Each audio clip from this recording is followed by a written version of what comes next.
scenario for you. You've been wanting to run a marathon for years, but every year, when the time comes to train, you get scared at the effort required to go and run a marathon. This year is different. You've made up your mind. You're 100% sure going to do it. But when that alarm rings in the morning, that familiar voice at the back of your head whispers to you, go back to sleep. We can train tomorrow. Sleep is more important. It's easy to fall into the rut of inaction and procrastination unless you make a decision then and there to get out of bed, throw on those shoes and go for a run. The key here is to make a conscious decision to take action no matter how you feel in the moment, and then to repeat that action and that decision over a period of time. There's a lot of discussion on the topic of decision making which revolves around the larger decisions in life, the macro decisions, such as where to live, whether to get married, your career choice, whether to have kids, etc. These decisions no doubt have a huge impact on the trajectory of our lives and are therefore of extreme significance. But there's limited discourse on the smaller decisions in life that we make on a day-to-day basis, the micro decisions. These decisions have the impact which we are not able to fathom at the time that we make them. The idea I propose to propound today is that we must be mindful of the micro decisions we make on a day-to-day basis, as these decisions will really shape our futures and inform our lives. The difference between consistently making good decisions versus not is the difference between being great versus being average. The choices that we make on a daily basis in the ordinary course may seem mundane at the time we make them. Yet, these choices, when continued over a period of time, form habits and patterns which inform our lives and make them far better. Here's another scenario which shows us the power of consistent effort. You have an important assignment due in a matter of days. You've been working on it for several weeks very hard.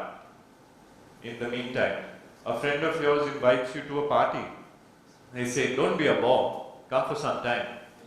Now you're conflicted. You want to go and have fun, but at the same time, you know you have to work. So eventually you reach a compromise, you decide to go for the party, but you resolve that I will work harder in the coming days to make up for lost time. In the coming days you work extremely hard and you turn in your assignment. And it turns out to be pretty good.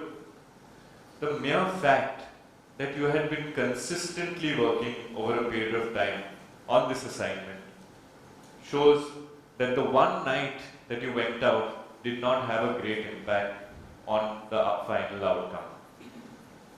Just like making good decisions or the right decisions leads to good results, making wrong decisions can lead to disastrous results. For example, you're addicted to gambling and you consistently choose to gamble instead of doing something productive. After some time, this can lead to a long-term struggle with finances and all sorts of problems in your life. So therefore, we must make mindful decisions. Now, mindfulness and the idea of making good decisions on a daily basis is inherently linked to discipline. But discipline, unfortunately, sometimes evokes negative emotions. It's related to rigidity, rules, obedience, and then punishment for disobedience of those rules. So students especially hate the word discipline, and it can lead to unnecessary pressure on us to be perfect in trying to achieve our goals. Another concept that we rely on a lot to push us to do things is motivation. Motivation is a great tool, but it lasts only for the short term. After a period of time, motivation, like any other feeling, goes away. And the feeling of being motivated eventually results in a void. Then what do we do? The question is very important. At this point of time, we must find that inner strength, the willingness and our willpower to make a conscious decision to take action, no matter how we are feeling, whether we are feeling tired, lazy, motivated or not. They say half the job is done by simply showing up. Show up to work, show up to practice, show up to training, no matter how you feel in the moment. Even if you're not feeling great, go through the motions if you must, but show up is an extremely important step and can be the difference between achieving your goal and not. Therefore, consistent effort is important, and consistent effort forms a habit, and not just a habit, but a habit that you enjoy. Let me give you an example from my own profession. I am a lawyer by profession, and we call it the practice of law for a reason. It's because we practice the same skill day in and day out over several years, and then eventually we become to some level proficient in it. Proficiency then breeds confidence. You start enjoying your work and you develop passion for it. Once you develop a passion, you're in this state of flow. But this can only be achieved with consistent action over a long period of time. And these decisions are vitally important when we make them. This, of course, applies to any trade, profession, or skill. But consistency sometimes gets a bad reputation. Oscar Wilde famously said that consistency is the last refuge of the unimaginative. Now that may be so. It is tedious to do the same thing again and again, day after day. But all things being equal, when there are two people, one who consistently makes good decisions versus one who makes exceptionally good decisions but only infrequently, the first person will always prevail. Therefore, consistent effort can be seen. Consistent effort compounds the effort put in and results in a sum total which is far greater than the effort actually put in. In his book, The Outliers, Malcolm Gladwell argues that to achieve mastery over any complex skill, one must put in intensive effort over that skill and practice that skill for 10,000 hours, roughly equivalent to 10 years. He argues that what is more important is the willingness and sheer hard work as opposed to inherent talent in achieving one's goal. This directly applies to decision making. If we consistently make good decisions when confronted with a choice, then we are bound to achieve mastery over any given goal. I mentioned that consistent effort compounds the effort put in and results in some outcome which is far greater than the total effort put in. What this means is, and the reason for this is, every time we decide to put in effort, we are taking up from where we last left off as a result of the previous push. We're not starting from scratch. The power of compounding in decision making can be seen in negotiations.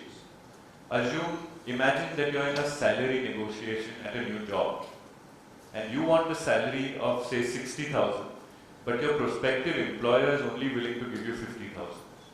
Now if you accept the lower salary, not only will you earn less every month, but your increment and all future increments will be based on that lower salary. After a few years, the disparity between how much you earn as against how much you would have earned had you insisted on the slightly higher salary will be huge. We all know the concept of compounding in investments. Let me break it down for you. The more we invest in income earning investments and the more of that income we reinvest, our earnings will grow exponentially. Take this example. You invest 10,000 per month in an avenue which earns you 15% yield per year, compounded quarterly.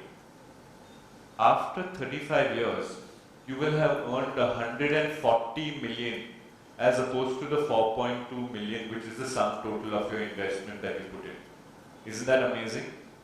The power of earning compounds like crazy when we look at investments. Compounding can also be seen in our health. When we invest in our health at a young age by eating well, sleeping and resting well, and exercising, then we face far less problems when we grow older. Researchers say we lose 3 to 8% of our muscle mass every decade after turning 30. And this figure only increases exponentially after we turn 60. If we consistently strength train, if we exercise, if we eat well at a young age, we are bound to be healthier later, and we can reverse or at least slow down this muscle atrophy. On the converse side, if we choose to eat junk, if we choose to not rest, not exercise, we can really face problems in the future. So therefore we come to the question, how does one be mindful while making daily decisions? And the first step, of course, is to have a well-defined, achievable goal or target. Suppose I want to lose 4 kgs in 5 months. That is a well-defined target. The second step is to apply sound reasoning and make an immediate decision when presented with a choice. I'm presented with the choice of eating junk food or eating something healthy. If you choose to eat healthy and you consistently do that, you're bound to achieve your goal. And the third most important step, which really is the key to everything, is consistency.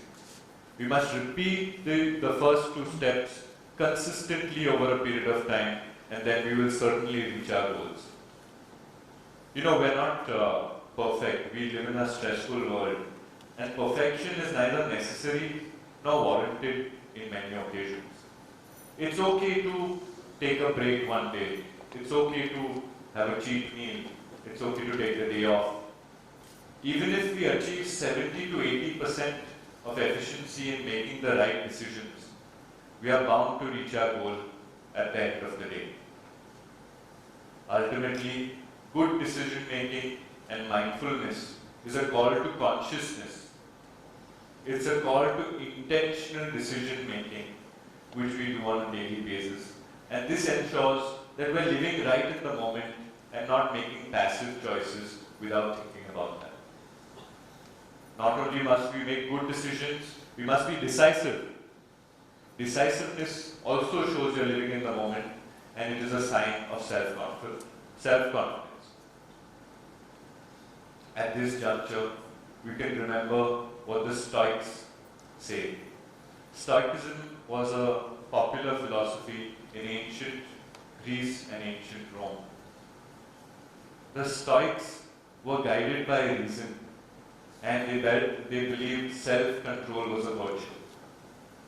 Importantly, they believed in thinking clearly, deciding quickly, and rarely regretting their decisions. This is a philosophy to live by. We live in small moments. The opportunity to make big decisions doesn't come every day. Therefore, we must be mindful of each decision that we take on a daily basis. And ultimately, this will help us achieve our goals. At this juncture, we can remember what the character Han said in the Fast and Furious Tokyo Drift. Life is simple. You make choices and you don't look back.